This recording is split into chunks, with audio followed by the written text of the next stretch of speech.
நம்ம ஏன் அதை ஒரு கிளினிக்காக ஸ்டார்ட் பண்ணக்கூடாது? நம்மக்கிட்ட எல்லா ஸ்பெஷலிஸ்ட்டும் இருக்காங்க. ஒரு எக்ஸ்க்ளூசிவாக பல்மனரி ஹைப்பர்டென்ஷன் யாராவது காதில் அவங்க விழுது அப்படின்னா உடனே வந்து இந்த டாக்டர் அணுகணும், இந்த மருத்துவமனை அணுகணுன்ற மாதிரி நம்ம ஒரு இது ஏன் பண்ணக்கூடாது? ஒரு விழிப்புணர்ச்சி நம்ம ஏன் க்ரியேட் பண்ணக்கூடாது அப்படின்ற ஒரு கொஸ்டினை வச்சார். அப்போது டாக்டர் மனோகர், டாக்டர் அன்பரசு இவங்க 2 பேரும் வந்து இதில் ரொம்ப நிபுணத்துவம் பெற்றவர்கள். டாக்டர் சுந்தர் எங்களுடைய இந்த இது துறையே வந்து வழிநடத்துகிறவர் தான். அவரும் வந்து இது ஒரு நல்ல ஐடியா அப்படின்னு சொன்னார். இப்போது பல்மனரி ஹைப்பர்டென்ஷன் அப்படிங்கிறது வந்து ஒரு எண்டு கிடையாது. அது வந்து ஒரு சிகிச்சையின் ஆரம்பம் தான், வெற்றிகரமாக பண்ணலாம் அப்படின்ற ஒரு முயற்சி தான் இந்த பல்மனரி ஹைப்பர்டென்ஷன் கிளினிக். ஸோ இந்த கிளினிக்னால என்ன இதுன்னு கேட்டிங்கன்னா, பல்மனரி ஹைப்பர்டென்ஷன் யாராவது ஒருத்தர் வந்து டயக்னோஸ் ஆனாங்கன்னா அவங்களுக்கு வந்து நல்ல ப்ரொக்னோசிஸ் இருக்குது, அவங்க உடனே அதுக்கான மருத்துவர்களை அணுகலாம், அதுக்கான இடம் இங்கே இருக்குது அப்படிங்கிறது தான் இதனுடைய நோக்கம். என்னை விட இந்த துறையில் ரொம்ப சிறந்தவர்கள் இங்கே டாக்டர் ஜபராஜ் இருக்கார். அவர் வந்து பீடியாட்ரிக் கார்டியாலஜிஸ்ட்டு, குழந்தைகளுக்கான கார்டியாலஜி இது பண்ணுறது. டாக்டர் மனோகர் வந்து எங்களுடைய director of heart failure and other heart diseases. இன்றைக்கி அட்வான்ஸ் ஹார்ட் டிசீஸ்க்கான சிகிச்சைகள்லாம் அவர் வந்து அளிச்சிட்ருக்காரு. அது இந்த துறையிலையும் அவர் வந்து மிகுந்த நிபுணத்துவம் பெற்றவர். டாக்டர் அன்பரசு எங்களுடைய Thoracic சர்ஜன். ரொம்ப காம்ப்ளிகேட்டடான கார்டியாக் சர்ஜரி கேசஸ் தான் அவர் தினமும் பண்ணிகிட்ருக்காரு. ஒரு ஸ்ட்ரைட் ஃபார்வர்ட் கேசஸ்ங்கிறத விட அதுவும் பர்டிகுலராக இந்த மாதிரி கேசஸ்க்கான ஆப்ரேஷனை ரொம்ப சக்ஸஸ்ஃபுல்லாக பண்ணிகிட்ருக்காரு. டாக்டர் மனோகரை முதல்ல வந்து அழைக்கிறேன். இதை பற்றி விலாவரியாக பத்திரிகை நண்பர்களுக்கு சொல்கிறதுக்காக அவர் அழைக்கிறேன். பேஷண்ட்ஸ் வந்து ரியலி சஃபர் அ லாட். அந்த ப்ராப்ளம் இருக்கிற பேஷண்ட்ஸ்க்கு வந்து ஒரு 10 அடி நடந்து போகிறது கூட ஒரு பெரிய சிரமமாக இருக்கும். அது உங்களுக்கு வந்து any day to day work, ஒரு குளிச்சுட்டு வர்றதோ இல்லை இந்த மாதிரி பேசிக் திங்ஸ் பண்ணுறதுல கூட they may feel really incapacitated, simply because severe pulmonary hypertension உள்ள பேஷண்ட்ஸ்க்கு வந்து சிம்டம்ஸ் வந்து ரொம்ப சிக்னிஃபிகண்ட்டாக இருக்கலாம். நாட் எல்லா ஃபார்ம்ஸ் ஆஃப் மைல்டு டிசீஸில் ப்ராப்ளம்ஸ் இருக்காது, பட் சிவியர் பல்மனரி ஹைப்பர்டென்ஷன் இருக்கிற பேஷண்ட்ஸ்க்கு யூஸ்வலாக டாக்டர் பூர்ண சார் சொன்ன மாதிரி quality of life and quantity of life சிக்னிஃபிகண்ட்டாக காம்ப்ரமைஸ்டாக இருக்கும். And most of the people like sir சொன்ன மாதிரி இடியோபேத்திக் பல்மனரி ஹைப்பர்டென்ஷன் இருக்குது அப்படின்னா சர்வைவல் 2 வருஷம் கூட உயிரோடு இருக்கிறது சேலஞ்சிங்காக இருக்கலாம். ஸோ பேசிக்கலி பல்மனரி ஹைப்பர்டென்ஷன் நிறைய டைப்ஸ் இருக்குது. ஹார்ட் டிசீஸ்னால இருக்கலாம், சம்டைம்ஸ் லங் டிசீஸ்னால இருக்கலாம், இடியோபேத்திக்காக இருக்கலாம், காரணமே இல்லாமல் ஜெனட்டிக் ரீசன்ஸ்னால இருக்கலாம். ஸோ அந்த கண்டிஷன்ஸில் ப்ரோக்னோசிஸ் இன்னும் கிரிம்மாக இருக்கும். But in general pulmonary hypertension severe ஃபார்மாக இருக்கிறச்சு டெபிலிட்டேட்டிங்காக இருக்கும் அண்ட் அதோட ப்ரோக்னோசிஸ் நல்லா இருக்காது. வை pulmonary hypertension clinic at Kauvery? Basically, the reason is, as highlighted earlier, somehow I have been a cardiologist for almost now 20 years. What I realized is, as a team approach la vara successful treatment options la pulmonary hypertension ஒரு condition where the team matters a lot. ஒரு personoட contributionோட multiple people, multiple specialities all come at a single point of contact where the condition diagnosed பண்ணுறதா இருக்கட்டும், இதில் வந்து investigate பண்ணுறதா இருக்கட்டும். Like sir elaborate பண்ண மாதிரி டாக்டர் சிவராமன் சார் ஒரு பேஷண்ட் பார்க்குறாரு, பல்மனரி ஹைப்பர்டென்ஷன் இருக்குன்னா automatically he will try to involve doctor Jebaraj. He will find out ஏன் எந்த ரீசன்ஸ் இருக்குது, அதுக்கு தகுந்த மாதிரி டெஸ்ட்லாம் பண்ணுற மாதிரி இருக்கும். அதே மாதிரி டாக்டர் சுந்தர் பார்க்குறாரு, அடல்ட்டில் பார்க்குறாங்க, இல்லை டாக்டர் கிட்னா மேம் பார்க்குறாங்க, அவங்க வந்து லங் ப்ராப்ளமோட வர பேஷண்ட்டை பார்க்குறாங்க. All these patients need a single point of contact where pulmonary hypertension can be diagnosed, can be investigated and treated, and most importantly follow-up, because idhukku vandu follow-up is very important and monitoring during follow-up is also important. So basically PH clinic nale or a team, the team which works efficiently is most important in managing pulmonary hypertension. So sir sonama, it's a very globally prevalent disease, it's not very uncommon disease. World prevalence பார்த்தீங்கன்னா almost like 2 to 30 per 1 lakh population சொல்லுவாங்க. But that includes only patients with severe disease. Mild disease பார்த்தீங்கன்னா significantly ஜாஸ்தி இருக்கலாம். Mild forms of disease நிறைய lung disease உள்ள பேஷண்ட்ஸ்க்கு, நிறைய heart disease உள்ள பேஷண்ட்ஸ்க்கு இருக்கலாம். So here we are talking about only patients who have severe disease. Severe disease prevalence பார்த்தீங்கன்னா most of the western countries கொஞ்சம் அதிகம், sub-Saharan Africa and third world countries கொஞ்சம் கம்மி. But as Dr. Purna pointed out, as we grow up on the development ladder, Indiaலையும் incidence is increasing, and obviously நிறைய conditions which can cause pulmonary hypertension அதெல்லாம் increase ஆகிட்டு இருக்கு. For example, people with lung disease, rheumatological disease அதெல்லாம் increase ஆகிறதுனால கண்டிப்பாக incidence and prevalence increase ஆகிட்டு இருக்கு. What we do in a pulmonary hypertension clinic is a thorough evaluation. So பேசிக்காக எவ்வளோ pulmonary hypertension இருக்குது, எதனால் இருக்குது, and அதுக்கு ட்ரீட்மெண்ட்டுக்கு என்னென்ன further evaluation தேவை. So it's a comprehensive testing. So it's not just one day, one test, multiple tests for multiple reasons. For example, sir, idiopathic pulmonary hypertension, we regularly do genetic testing for these people. அதே சமயத்தில் lung problem related and Dr. Kirtana and her team will evaluate for lung problems, and so many tests which need to be done in this setting. For example, Dr. Anbarasu will elaborate on treatment of CTEPH, அதுக்கு perfusion scans மாதிரி routine follow up 6-minute walk test பண்ணி பேஷண்ட்ஸோட walking capacity எவ்வளோ இருக்குது, இல்லை doctor Jebaraj இருக்காரு, he may do an MRI for these patients.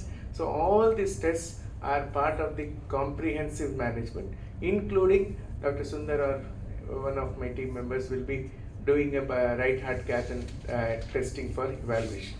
Treatment options, sir சொன்ன மாதிரி ரொம்பவே limited. In fact, 1990s there were no drugs.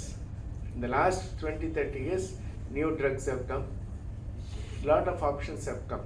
But despite all these options, the effectiveness of this treatment is limited. So for example, in the 4 group of drugs mentioned பண்ணிருக்கேன், I know at least 100 patients who are receiving 3 of these drugs. Despite that, their symptoms are very limited. That is, அவங்களுக்கு வந்து அவ்வளோ பெரிய improvement இல்லை. So pulmonary ஹைப்பர்டென்ஷனுங்கிற கண்டிஷனில் கண்டிப்பாக treatment options இருக்குது, but the impact of the treatment is limited and the eventual outcomes are not that great. As an interventional cardiologist, what we can do in pulmonary hypertension, we have some treatment options. They are not very effective, but at least prevention of pulmonary embolism, interventional management of pulmonary is a common practice. Heart போய் லங்ஸில் Claude இருக்கிறத வந்து ஒரு section pump மாதிரி வச்சு evacuate பண்ணுறது is one of the commonest ways to prevent pulmonary hypertension from happening in the setting of acute pulmonary embolism. Obviously, new technologies like pulmonary artery denervation அது சென்னையிலேயே இப்போ பண்ண ஆரம்பிச்சிருக்கோம். In patients with idiopathic pulmonary hypertension is shown to have some good results. Some of the patients who do not benefit by surgery, which Dr. Anbarasu will elaborate, those patients sometimes we may consider as a palliative procedure, a balloon angioplasty for CTEPH. But all these things have limited utility in the treatment of pulmonary hypertension. So this is what we do in the cath lab. Then why this whole thing? When there are limited options, what is limiting? From somebody in the audience may think, why every hospital doesn't have a pulmonary hypertension clinic? Which is logical. We say it's a common problem. We say there are limited treatment options, and why all people do not have a pulmonary hypertension clinic? The answer is, when it comes to surgical management of pulmonary hypertension, unfortunately there are very few people whom we can count on our fingers who are capable of managing these conditions surgically. So in fact, I personally consider surgical management is the Achilles heel, because unfortunately my experience in many institutions is many people may claim to do surgeries, but the results are not spectacularly good. So here we are, the reason I am so excited about this PH clinic is, since we are able to offer, as I always say, in a team approach from A to Z. So many institutions fall short of Z. They are able to offer not as comprehensive as our team, and that is why I'm very happy to have Dr. Anbarasu to take over the stage and tell you why our PH clinic is going to make a huge impact in terms of our outcomes. Thank you. Hypertension வந்துச்சுன்னா அதை ஈஸியாக diagnose பண்ணிடலாம். எப்படி நிறைய பேர்கிட்ட இப்போ வீட்டிலே ஒரு பிபி apparatus இருக்குது, வீட்டிலேயே பிபி ஹெப்படைட்டிஸ் செக் பண்ணிக்கலாம். லைட்டாக தலை சுற்றுனா ஒரு டாக்டர் போய் பார்த்து டாக்டர் பிபி செக் பண்ணுங்கன்னு சொல்லலாம்.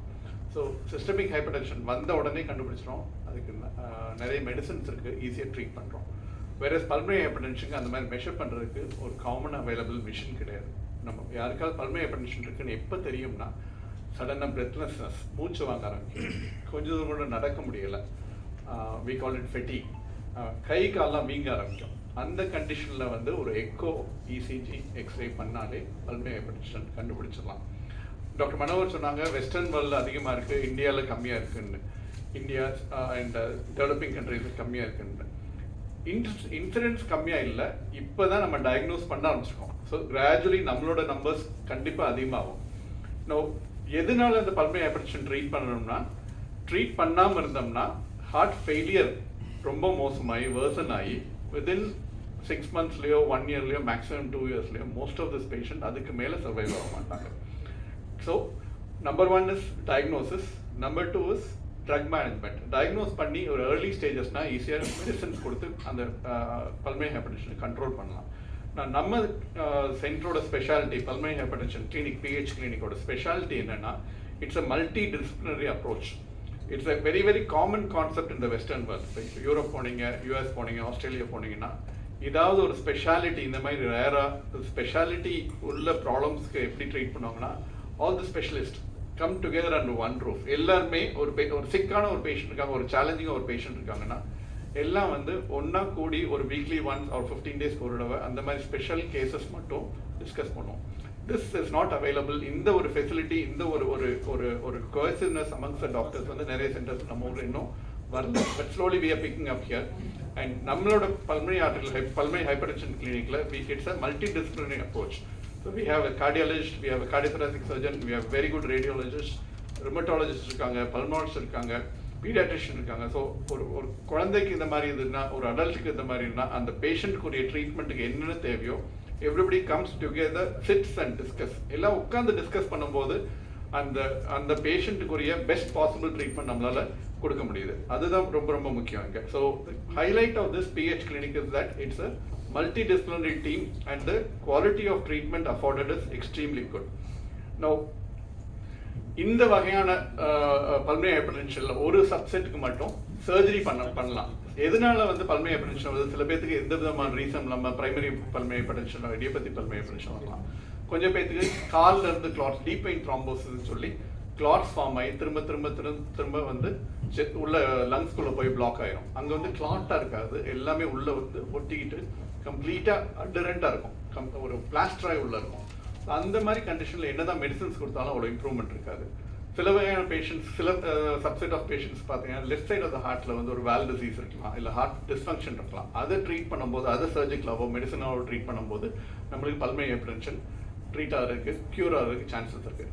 ஒரு subset of patient chronic thromboembolic pulmonary hypertension, அந்த சப்செட் ஆஃப் பேஷண்ட் தான் இப்போ ஒரு பேசிக்ஸ் சொன்னாங்க. அதில் வந்து என்ன ஆகும்னா, நான் சொன்ன மாதிரி டீப் வெயின் த்ரோம்போசிஸ், கிளாட் உள்ள போது ஃபார்ம் ஆகி பல்மனரி ஹைப்பர்டென்ஷன் வருது. அந்த பேஷண்ட்ஸ்க்கு மெடிசன்ஸ் கொடுத்து இம்ப்ரூவ்மெண்ட் இல்லைன்னா, ஒரு சிவியர் பிஹெச் வருது, அதனால ஹார்ட் ஃபங்க்ஷன் வீக் ஆகுது ஆரம்பிக்குதுன்னா, ஒரு ஸ்பெஷல் சர்ஜரி பண்ணுறோம், பல்மனரி த்ரோம்போஎண்டாக்டமி. இந்த சர்ஜரி ஏன் ஸ்பெஷல்னா, நம்பர் 1 நிறைய சென்டர்ஸில் பண்ணுறதில்ல. ஏன் நிறைய சென்டர்ஸில் பண்ணுறதில்லைன்னா, இந்த சர்ஜரி வந்து ஹார்ட் லங் மெஷினில், ஓப்பன் ஹார்ட் சர்ஜரி தான் அது, ஹார்ட் லங் மெஷினில் கனெக்ட் பண்ணி பேஷண்ட்டை வந்து 18 degrees கூல் பண்ணும். நார்மலாக நம்மளோட டெம்பரேச்சர் பார்த்தீங்கன்னா 36.5 or 36.8 degrees நம்மளோட body temperature. So 18 degrees cool பண்ணோம். எதுக்காக 18 degrees கூல் பண்ணுறோம்னா, இந்த பிளட் பிளாக்ஸ் இருக்கும்போது கொலாட்ரலைசேஷன் சொல்லி ஆல்டர்னேட்டாக பிளட் ஃப்ளோ, ஏன்னா லங்ஸ் பிளட் போல ஆல்டர்னேட்டாக பிளட் சப்ளை நிறைய வர ஆரம்பிக்கும். ஸோ என்னதான் ஹார்ட் லங் மெஷினில் கனெக்ட் பண்ணி அந்த பல்மனரி ஆர்டரி ஓப்பன் பண்ணி அந்த அந்த பிளாஸ்டர் கிளாட் எடுக்க ட்ரை பண்ணாலும் அந்த கொலாட்ரலைசேஷனால உள்ள எதுவுமே பார்க்க முடியாது. அதனால என்ன பண்ணுறோம்னா 18 degrees டோட்டல் சர்க்குலேட்டரி அரெஸ்ட்.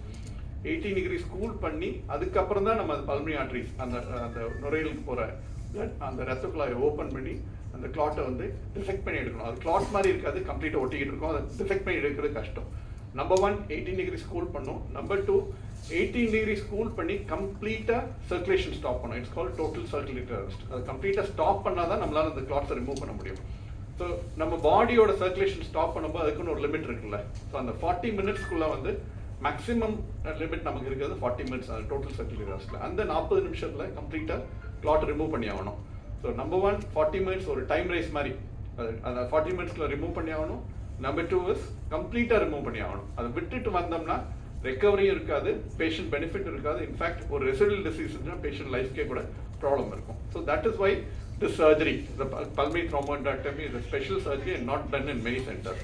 இது மேக்ஸிமம் பண்ணுற சென்டர்ஸ்னு பார்த்தீங்கன்னா யுனைடெட் ஸ்டேட்ஸில் வந்து யூனிவர்சிட்டி ஆஃப் கலிஃபோர்னியா சாண்டியாகோன்னு ஒரு சென்டர் அவங்க தான் மேக்ஸிமம் பண்ணுறாங்க. செகண்ட் ஹையஸ்ட் நம்பர் இஸ் யூகேல வந்து அதில் கேம்பிரிட்ஜில் வந்து ராயல் பேப்பர்ஸ் ஹாஸ்பிட்டல். இந்த 2 சென்டருமே நம்ம டீம் பீப்புள் கான் தேர், அங்கே போய் அவங்களோட க்ளோஸாக ஒர்க் பண்ணி ட்ரெயின் ஆகிட்டு வந்திருக்கோம். இப்போயும் நமக்கு வந்து ஏதாவது ஒரு சேலஞ்சிங் கேஸ் இருக்குன்னா we discuss with the Cambridge team and have a proper consensus opinion. என்ன ப்ராப்ளம் இருந்தாலும் அவங்களை டிஸ்கஸ் பண்ணி நம்ம அதை அவங்களோட பாலிசிஸ் நம்மளால் இங்கே இம்ப்ளிமெண்ட் பண்ண முடியுது. ஸோ இந்த சர்ஜரி வந்து நம்ம team we do the maximum number in this part of the country. வருஷத்துக்கு வந்து 8 to 10 சர்ஜரி பண்ணுறோம் and our results are very good.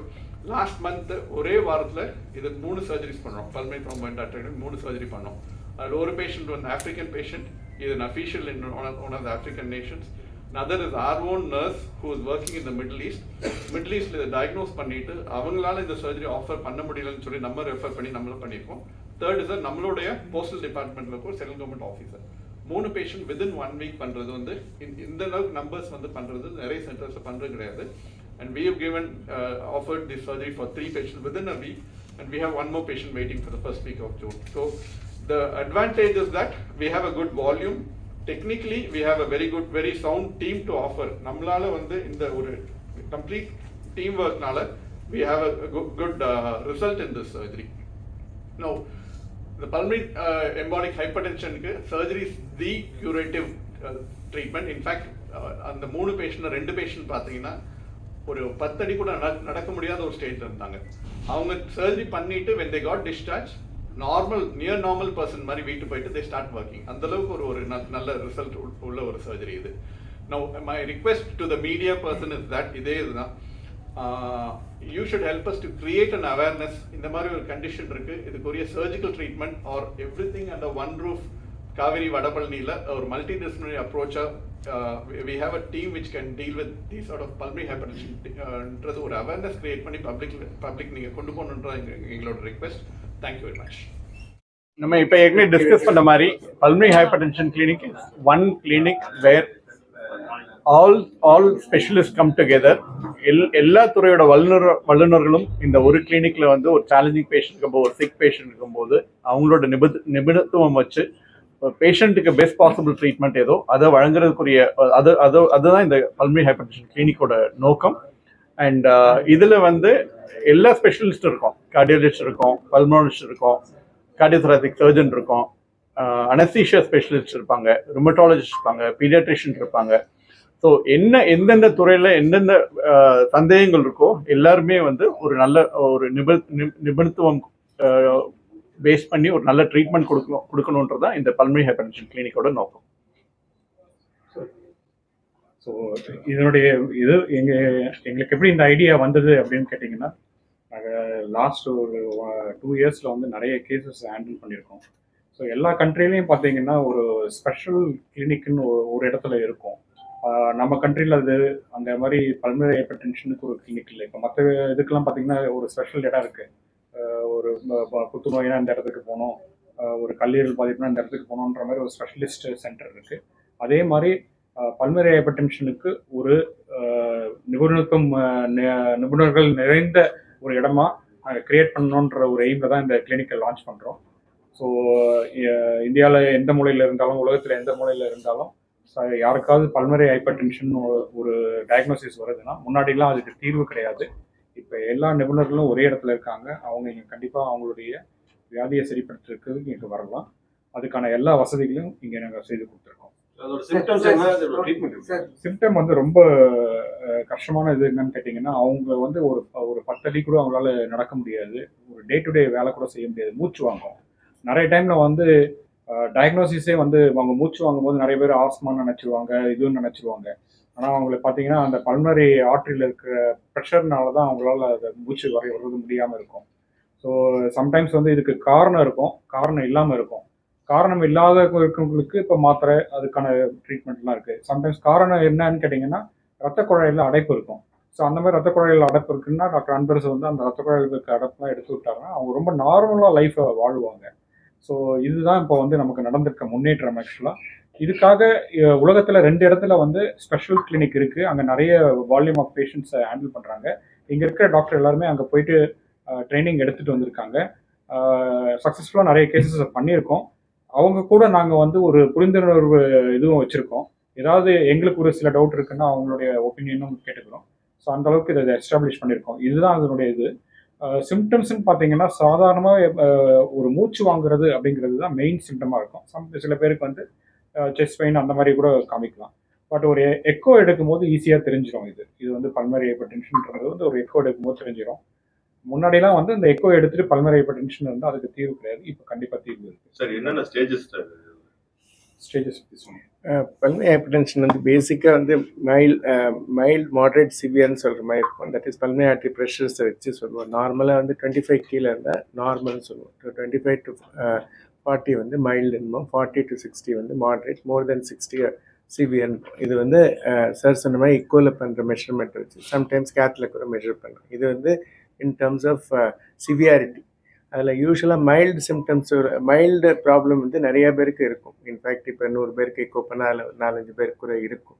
But இப்போ நம்ம ஃபோக்கஸ் பண்ணுறது is patients with severe pulmonary hypertension. That is யாருக்கு வந்து பல்மனரி ப்ரெஷர்ஸ் வந்து 60க்கு மேலே இருக்குது, 70 இருக்குது, 80 இருக்குது, 100 இருக்குது. ஸோ சார் சொன்ன மாதிரி ஆல்மோஸ்ட் சிஸ்டமிக் பிளட் ப்ரெஷர். இப்போ நம்ம நார்மலாக பிபி என்ன சொல்கிறோம், 120/18. ஸோ நார்மலாக பார்த்தீங்கன்னா பிபி வந்து சிஸ்டமிக் சர்க்குலேஷனில் 120/80, பல்மனரி சர்க்குலேஷனில் 25/12. ஸோ அந்தளவுக்கு கம்மியாக நார்மலாக இருக்கும். பட் சப்போஸ் ஒருத்தருக்கு 100 இருக்குது பல்மனரி ப்ரெஷர்ஸ்னால் அது வெரி சிவியர் ஹைப்பர். ஸோ அதுதான் சிவியர்னு சொல்லுவோம். ஸோ பேசிக்காக இக்கோவைஸ் மைல்டு மாடரேட் சிவியர்னு கிரேட் பண்ணுவோம். டைப்ஸில் 5 டைப் இருக்குது, பல காரணங்கள் இருக்குது. ஸோ கன்ஜெனிட்டல், ஸோ சார் சொன்ன மாதிரி காமனாக பார்த்தீங்கன்னா ஹார்ட்டில் ஏதாவது ஓட்டை இருக்குது, இல்லை ஹார்ட்டில் வேறு பிரச்சனைகள் இருக்குது, ராங் கனெக்ஷன்ஸ் இருக்குது, அந்த மாதிரி பல காரணத்தினால கன்ஜெனிட்டல் ஹார்ட் டிசீஸ் தான் பல்மனரி ஹைப்பர்டென்ஷனுக்கு ஒரு மேஜர் கான்ட்ரிபியூஷன். அதனால தான் நாங்கள் மென்ஷன் பண்ணுறது பீடியாட்ரிக் கார்டியாலஜிஸ்டோட ரோல் அங்கே பெருசாக இருக்குது. ஏன்னா பல்மனரி ஹைப்பர்டென்ஷன் இருக்குது இல்லை, அது வந்து கன்ஜெனிட்டல் ஹார்ட் டிசீஸில் ட்ரீட்மெண்ட்டில் ஒரு பெரிய இம்பார்ட்டண்ட் டிஃப்ரென்ஷியலாக வரும். செகண்ட் பார்த்தீங்கன்னா லங் டிசீஸ். ஸோ எங்களோட மோர் தென் 40 to 50% பேஷண்ட்ஸ் வந்து லங் டாக்டர்ஸ் பார்த்து கண்டுபிடிச்சி ட்ரீட்மெண்ட் கொண்டு. ஸோ அதுதான் செகண்ட் காமனாக இருக்கும். That is long standing lung disease இருக்குது, சிஓபிடி, இல்லை சம்டைம்ஸ் ப்ராங்கியாக்டஸ், அந்த மாதிரி பல லங் கண்டிஷன்ஸில் லங் டேமேஜ் ஆகி அதோட கான்சிக்வன்ஸாக பல்மனரி ஹைப்பர்டென்ஷன் இருக்கும். தேர்ட் தான் சார் மென்ஷன் பண்ணது, தட் இஸ் கிளாட்னால, தட் இஸ் CTEPH சொல்லுவோம். That is chronic thromboembolic pulmonary hypertension. That is பல தடவை டிவிடி வந்து பல தடவை பல்மனரி எம்பாலிசம் வந்து காலிலேருந்து கிளாட் போய் லங்ஸில் அடைச்சிருந்து ஒரு ஸ்டேஜில் ஸோ மச் அடைச்சிரும் தட் லங்ஸில் ப்ரெஷர் கூடும். அது ஒன்று ட்ரீட்மெண்ட்டை பற்றி தான் சார் மென்ஷன் பண்ணார். ஸோ அது வந்து வெரி காமன் ட்ரீட்டபிள் கண்டிஷன். இதில் இம்பார்ட்டன்ட் திங்னா ட்ரெடிஷ்னலாக நாங்கள் வந்து பல்மனரி ஹைப்பர்டென்ஷன் வந்து இடியோபேத்திக் பல்மனரி ஹைப்பர்டென்ஷன் சொல்லுவோம். அதுக்கு வந்து ட்ரீட்மெண்ட் ஆப்ஷன்ஸ் ரொம்ப லிமிட்டட். ஃபார் எக்ஸாம்பிள் ஒருத்தருக்கு சிவியர் இடியோபேத்திக் பல்மனரி ஹைப்பர்டென்ஷன் இருக்குன்னா அதுக்கு ஒரே ட்ரீட்மெண்ட் இன்றைக்கி அவைலபிள்னா heart and lung transplant. And we all know அதோட சக்ஸஸ் ரேட்ஸ் அவ்வளோ கிடையாது. ஸோ அந்த மாதிரி கம்பேரிசனில் CTPHோட ட்ரீட்மெண்ட்டோட success rate is very high. So sir சொன்ன மாதிரி அந்த பேஷண்ட்ஸோட பர்சனல் எக்ஸ்பீரியன்ஸ் பார்த்திங்கன்னா ஒரு 3 வருஷமாக ஆக்சிஜன் சிலிண்டரோடையே சுற்றின்னு இருந்தாங்க. இன்றைக்கி அவங்க வந்து நடந்து போகிறாங்கன்னா அவங்களுக்கு வந்து அது பெரிய ரிலீஃப். இந்த லாஸ்ட்டு 1.5 இயர்ஸில் அட்லீஸ்ட்டு என்னோடய பர்சனல் எக்ஸ்பீரியன்ஸ்லேயே சில பேஷண்ட்ஸ் வந்து டிரான்ஸ்பிளான்ட்காக ரிஃபர் ஆகி வந்து கடைசியில் நம்ம இவாலுவேட் பண்ணுறச்ச பல்மனரி எம்பாலிசம் இதுதான் காரணம்னு சொல்லி உங்களுக்கு டிரான்ஸ்பிளான்ட் வேணாம், இது சர்ஜரி பண்ணி சரி பண்ண முடியும்னு சொல்கிறச்ச அவங்களுக்கும் பெரிய ரிலீஃப், எங்களுக்கும் பெரிய, பிகாஸ் இதோட success rate is at least in our experience is very good. பல்மனரி ஹைப்பர்டென்ஷனும் சிஸ்டமேட்டிக் கேஸ் எவ்வளோ இருக்கும் சார்? நீங்கள் 100 வந்து இவ்வளோ கேஸ் இருக்கும், அது எவ்வளோ கேஸ் இருக்கும்? சிஸ்டமேட்டிக் ஹைப்பர்டென்ஷன் எவ்வளோ இருக்கும்? Pulmonary hypertension, systemic hypertension is the world's biggest pandemic. So இப்போ இன்னைக்கு வேர்ல்டில் பார்த்தீங்கன்னா 8 பில்லியன் பாப்புலேஷன்னா 1.5 billion population is having systemic hypertension. So இதையும் ஆக்சுவலாக கம்பேரே பண்ண முடியாது. தட் இஸ் அ டோட்டலி டயபெட்டிஸோட பயங்கர பெரிய பேண்டமிக்னா systemic hypertension. But pulmonary hypertension ரொம்ப ஸ்மால் சப்செட். நான் மென்ஷன் பண்ண மாதிரி ப்ரெவலன்ஸ் பார்த்தீங்கன்னா maximum 30 per 1 lakh population. So it's not very high compared to systemic hypertension. Doctor, so far from your experience treating patients, which cause has been more common and how can patients catch it early, catch the symptoms early? The commonest cause may not be what is treated by a surgical condition. It will be something like a primary pulmonary hypertension or idiopathic pulmonary hypertension. The next common cause will be something related to a problem with the left side of the heart. One of the rarer causes is what the clots in the lungs is. And we do a lot of surgeries for patients who are very sick with left-sided heart problems as well, so that when we treat the left-sided heart problems, like aortic valve, mitral valve, other heart dysfunction இருக்கும்போதோ அதை treat பண்ணும்போது ஆட்டோமேட்டிக்காக அந்த heart function improve ஆகும்போது pulmonary ப்ரெஷரும் கம்மியாகும். வேற இந்த clots இருக்க pulmonary hypertension, chronic thromboembolic pulmonary hypertension, இந்த surgery is a curative surgery. Like at the end of the surgery, within 3 months, patients are near normal. அந்த அளவுக்கு ஒரு ட்ரீட்மெண்ட் கொடுக்கக்கூடிய surgery. And the specialty is we have specialists who can treat all varieties of pulmonary hypertension. Yeah.